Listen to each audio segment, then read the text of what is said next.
Voilà. Et je suis né également aussi dans le christianisme. Ok. Voilà. Maintenant, bon, comme vous avez eu à dire qu'il n'y a pas... il n'y a qu'une seule religion que Dieu reconnaît, que c'est l'islam. Oui, c'est ce qui a été dit. Oui, c'est ce qui a été dit ici. Voilà. Moi, je suis chrétien, j'ai été baptisé. Mais bon, nous aussi, nous avons la Bible que nous méditons pour pouvoir être en règle avec notre Dieu. Voilà.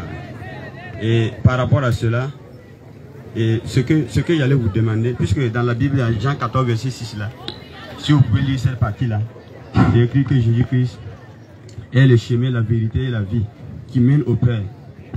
Voilà. Mais il n'y a pas autre chemin pour passer ce Dieu si ce n'est que lui seulement. Matthieu, vous avez donné Jean 14. Jean 14, verset 6. Oui, oui. Voilà. Alhamdulillah. Jean 14, verset 6. Jésus lui dit, je suis le chemin, la vérité et la vie. Nul ne vient au Père que par moi. Donc vous voulez qu'on... Vous avez d'abord... Bon, c'est une question où vous voulez l'explication de ce verset, n'est-ce pas? Voilà. Ce qu'on va dire, c'est que le frère a été honnête. Il a commencé par dire qu'il est chrétien, il y croit. Et aussi, ça fait longtemps qu'il médite la Bible et il voit certains passages qui prouvent qu'il doit suivre Jésus, il doit rester dans le christianisme. En quelque sorte, c'est ça.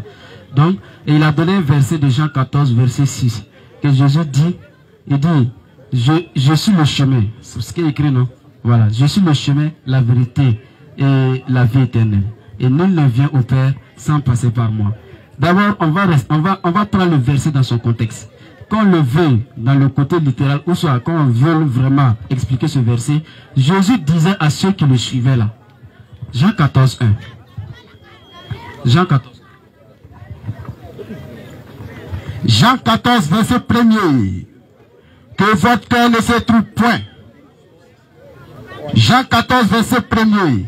Que votre cœur ne se trouve point. Croyez en Dieu et croyez en moi. Il y a plusieurs demeures dans la maison de mon Père. Si cela n'était pas, je vous l'aurais pas dit. Je vais vous préparer une place.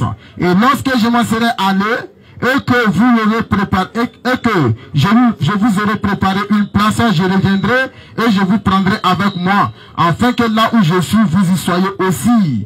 Vous savez où je vais, mais vous ne savez pas le chemin. Vous savez où je vais, mais vous ne savez pas le chemin. Thomas lui dit, Seigneur, nous ne savons où tu vas. Comment pouvons-nous en savoir le chemin? Jésus lui dit, je suis le chemin, la vérité et la vie. Nul ne vient au Père que par moi. Donc vous avez vu que Jésus a dit, au début, croyez en Dieu et croyez en moi. Il les a dit tout simplement.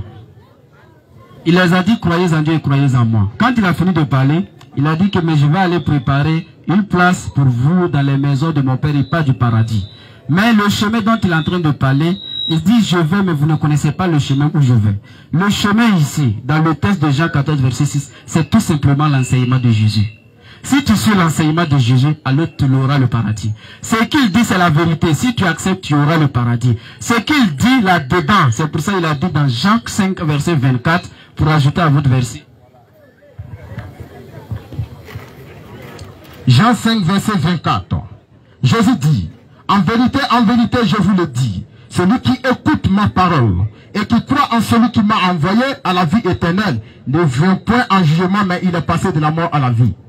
Donc Jésus, encore dans ce verset, il commence toujours à dire en vérité, je vous le dis, celui qui écoute ma parole et qui croit à celui qui m'a envoyé, il a la vie éternelle. Donc c'est pour ça qu'il dit, je suis le chemin, la vérité et la vie éternelle. Nul ne vient au Père que par moi. Nul ne vient au Père on ne vient au Père que par moi. Quel Père s'agit-il? Il s'agit de Dieu. Nul c'est qui? Ce sont ceux qui étaient là avec qui il parlait, vers qui il a été envoyé, comme il a confirmé dans Matthieu 15 verset 21 à 26. Je n'ai été envoyé qu'aux enfants d'Israël. Si vous écoutez ma parole, comme il a dit dans Jean 5 24, vous aurez la vie éternelle qui est le paradis. Donc tout simplement c'est l'explication du verset qui est là.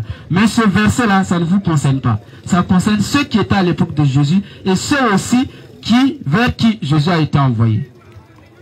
Jésus-Christ, il est le Père fondateur de la foi. Il a dit tous ceux-là qui croiront en lui vivront.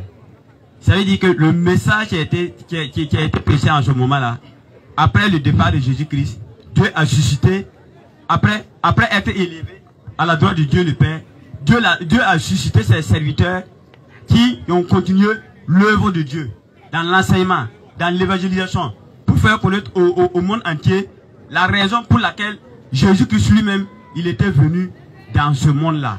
Ça veut dire que même jusqu'à présent, et tout ce qui se passait, tout ce qui existe aujourd'hui là, a déjà existé. Et l'enseignement là, et ces enseignements-là, c'est les prophètes de Jésus-Christ là, qui étaient là en ce temps-là, ils ont continué l'œuvre de Dieu. L'œuvre de Dieu n'a pas été abandonnée. C'est la raison pour laquelle... Est-ce que l'explication vient? On est sur Jésus. Est-ce que le verset de Jésus qu'il a donné, que nous avons expliqué, oui. Est-ce que vous approuvez notre explication? Si vous n'êtes pas d'accord, on veut qu'on reste, on va pas sauter. Là où je ne suis pas d'accord. Et ne soyez pas trop agité aussi. Vous avez dit que cela ne nous concerne pas, mais ça concernait les disciples de Jésus-Christ en son temps. Qui est disciple de Jésus-Christ? Sauf celui qui croit au Père qui l'a envoyé. Même jusqu'à présent. C'est pas cette même fois que nous avons cru en Jésus-Christ. Donc, votre verset, lisez. D'accord. Donc, nous allons aller dans 1 Timothée. Ah, vous avez déjà laissé pour Jésus là? Non, nous allons aller dans 1 Timothée. Ok.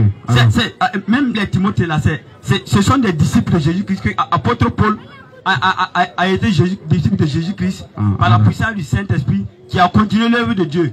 Et qui a écrit cette lettre là à son fils spirituel de foi. Ok, lisez le verset. Ok. Dans 1 Timothée 2, il est écrit 1 Timothée 2 verset 5. Car il y a un seul Dieu et aussi un seul médiateur entre Dieu et les hommes, Jésus-Christ homme, qui s'est donné lui-même. De Luc, je ne veux pas rentrer dans... Si on va 10 à partir du verset 4. Simon le Cananite et Judas l'Iscario, celui qui livra Jésus. Tels sont les 12 que Jésus envoya. Après les avoir donné les instructions suivantes. N'allez pas vers les païens.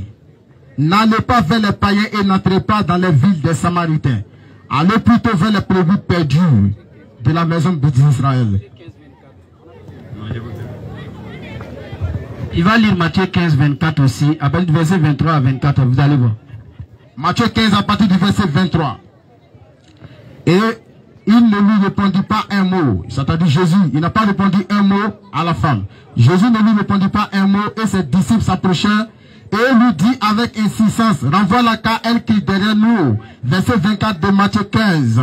Jésus répondit, je n'ai été envoyé qu'aux brebis perdues de la maison d'Israël. Je n'ai pas fini. Donc, dans le développement que nous avons donné, il a donné Jean 14, 6, où Jésus a parlé. Je suis le chemin, la vérité, et la vérité ne vient au Père ou que par moi. On pensait qu'on allait continuer sur les propos de Jésus. Il a couru pour aller prendre propos de Paul. Alors qu'on sait que Paul n'a eu sa vision, sa prétendue vision de Acte 9, 7 et Acte 22, verset 9, où lui-même donne deux versions différentes. Peut-être que le frère ne sait pas d'abord.